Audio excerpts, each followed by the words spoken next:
वालेकुम वरहमतुल्लाहि वबरकातुहू। अज़ीज़ तलबा व तालिबात, आज हम इस वीडियो में देखने जा रहे हैं 12th क्लास में इकोनॉमिक्स सब्जेक्ट, और हमारा ये जो वीडियो नंबर है 2.8, यानी कि इस चैप्टर का जो तज़्ज़िया इफ़ादियत का 8वां वीडियो हमारा, यानी 2.8 यानी सेकंड चैप्टर का 8वां वीडियो। ठीक है, तो आइए तुलबा देखिए, प्रीवियस वीडियोस में हमने तो यूटिलिटी के जो फीचर्स है और उसके तो मार्जिनल यूटिलिटी है, और दोनों में फ़र्क को भी देखा है हमने, है ना। ग्राफ के ज़रिए देखे हैं, शेड्यूल यानी उसके टेबल्स के ज़रिए समझ चुके हैं हमने तफसीली तौर पर उसको हमने पढ़ चुके हैं, मुताला कर चुके हैं, और यहाँ तक कि हमने जो लॉ ऑफ स्टेटमेंट यानी क़ानून का जो बयान है, इसको भी हमने इसे तो टेबल के ज़रिए, शेड्यूल के ज़रिए हमने समझे हैं, और इस तरसीम यानी कि ग्राफ की मदद से भी हमने मार्जिनल यूटिलिटी को हमने बखूबी समझे हैं।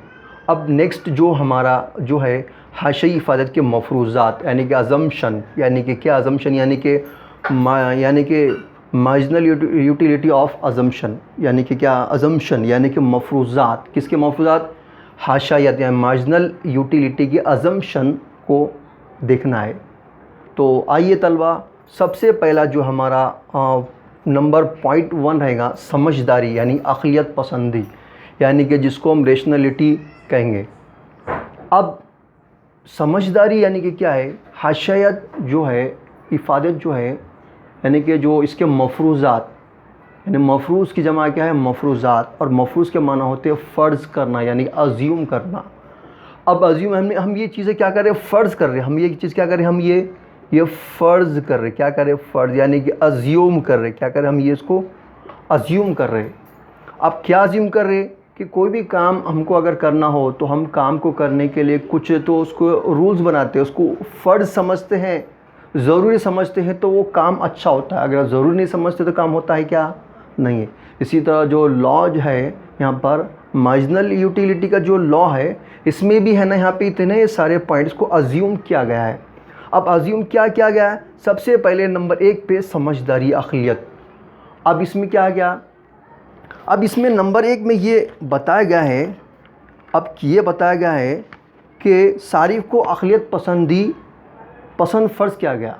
क्या गया, सारिफ़ यानी जो खर्च करने वाला, ग्राहक, एंड एक्सपेंडिचर जो करता है, यानी खर्च जो करता है, यानी कि जिसको हम क्या कहेंगे, यानी कि इसको हम क्या कहेंगे, सारिफ़, क्या कहेंगे उर्दू में उसको, सारिफ़ यानी खर्च करने वाला, यानी ग्राहक जिसको कहेंगे। यानी सारिफ़ जो होता है वो क्या करता है, अक़लमंद होता है, जिसको हम अक़लमंद कहते हैं। किसके नज़दीक, मफ़रूज़े के नज़दीक, यानी किसका मफ़रूज़ा, हाशियत के नज़दीक है। तो जो मफ़रूज़ा है, मफ़रूज़े में ये कहा गया है कि एक सारिफ़ जो होता है समझदार होता है। अब समझदार इसलिए होता है क्योंकि वो सही वक्त पर सही डिसीज़न लेता है।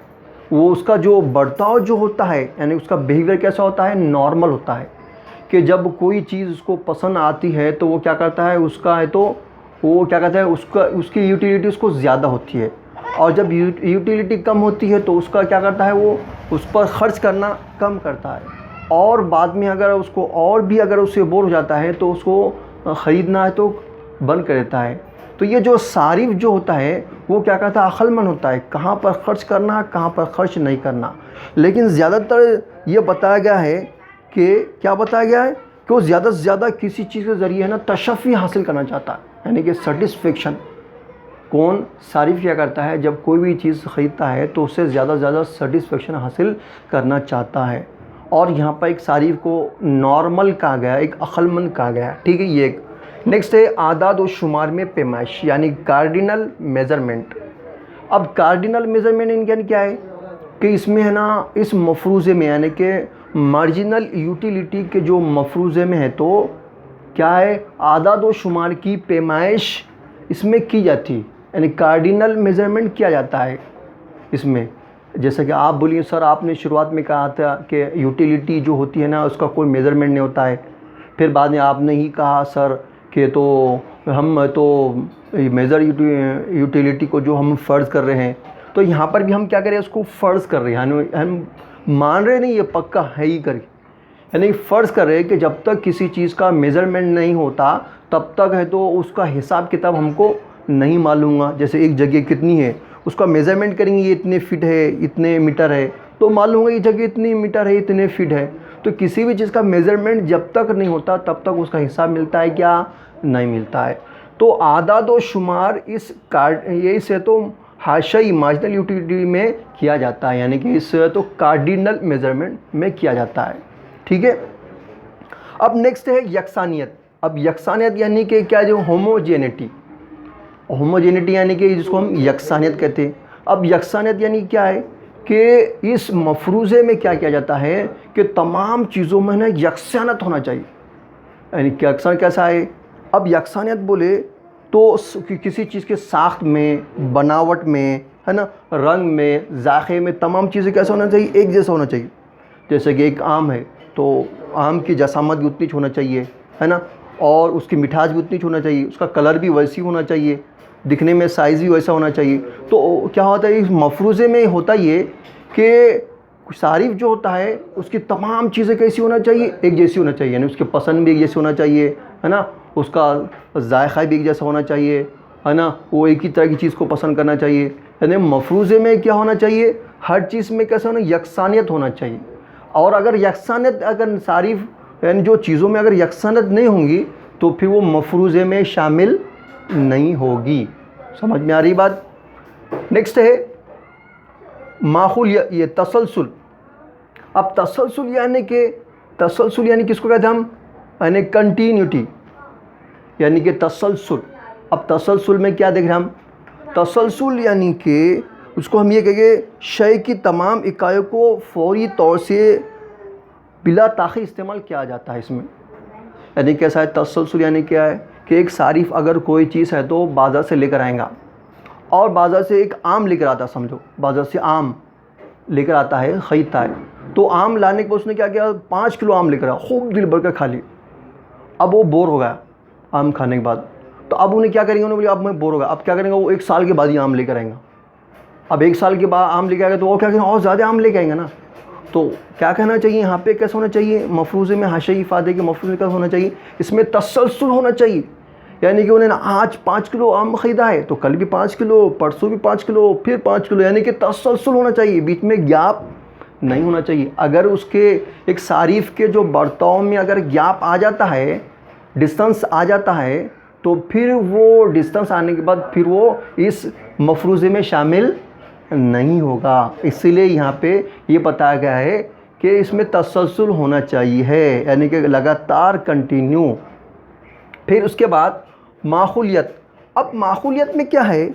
अब माखूलियत यानी कि इस्तेमाल की गई अशिया जो होती है उसमें है ना माखूलियत होना चाहिए। जैसा कि उसका जो साइज़ होना माखूल होना चाहिए। बात यानी कि कैसा होना चाहिए? माखूल यानी कि ना ज़्यादा छोटा होना चाहिए ना ज़्यादा बड़ा होना चाहिए।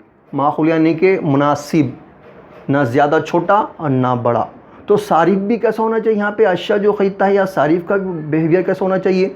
ना ज़्यादा एकदम हाई है ना ज़्यादा एकदम लो।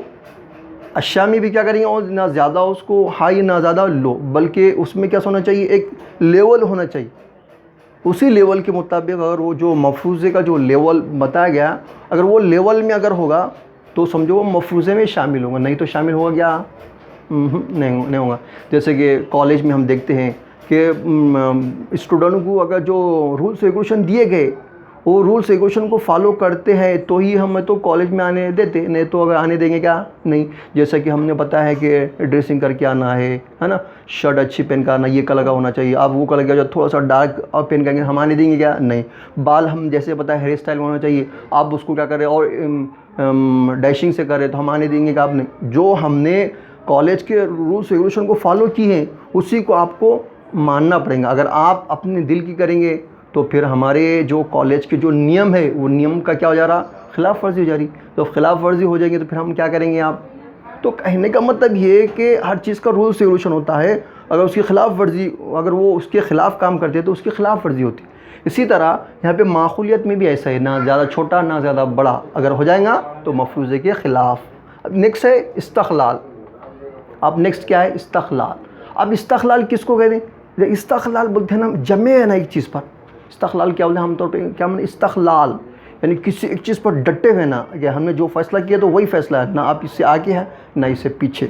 तो कैसा है कि इसमें ये बताया गया है कि जो जायक़ा होता है, यानी कि सारिफ़ का जो जायक़ा है, पसंद है ना, और उसका जो पसंद नापसंद आदत है, किसी चीज़ को इंतख़ाब करने का उसका तरीक़ा है, उसमें कैसा होना चाहिए, एक इस्तक़लाल होना चाहिए। जैसे कि उसने किसी चीज़ को पसंद किया, बस वही चीज़ उसके सामने होना चाहिए।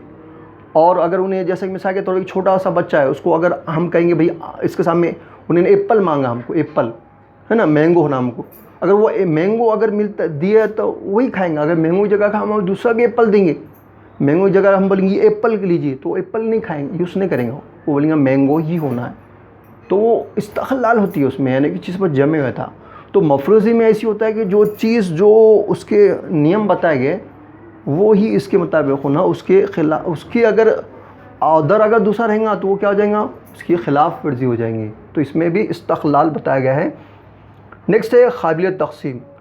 अब डिवाइसिबिलिटी यानी कि क्या है, काबिल तक़सीम, यानी कि इसमें भी कैसा है कि क़ानून फ़र्ज़ करता है, क्या फ़र्ज़ करता है कि सारिफ़ के ज़रिए इस्तेमाल की जाने वाली शय तक़सीम है, यानी सारिफ़ जो भी चीज़ें तक़सीम करता है शय, वो मुनासिब तक़सीम होना चाहिए, ना कम होना चाहिए और ना ज़्यादा होना चाहिए। मतलब छोटी मक़दार भी नहीं होनी चाहिए, ज़्यादा मक़दार में भी नहीं होना चाहिए सारिफ़ के ज़रिए। फिर नेक्स्ट क्या है, वाहिद हाजत यानी सिंगल वांट्स, क्या कहेंगे उसको हम, सिंगल वांट कहेंगे, यानी कि क्या है, वाहिद हाजत जो है। अब वाहिद हाजत इसमें ये बताई गई है कि सारिफ़ जो होता है कि वो एक वक्त में एक ही चीज़ है तो उसका होता है इस्तेमाल करना, और एक वक्त में जब एक ही चीज़ इस्तेमाल करेगा तो एक ही चीज़ से उसके है ना वांट्स पूरे होंगे। और जब एक ही वक्त में बोलेंगे बेशुमार मेरे तो वांट्स पूरे होना, तो ऐसा बहुत मुश्किल होता है।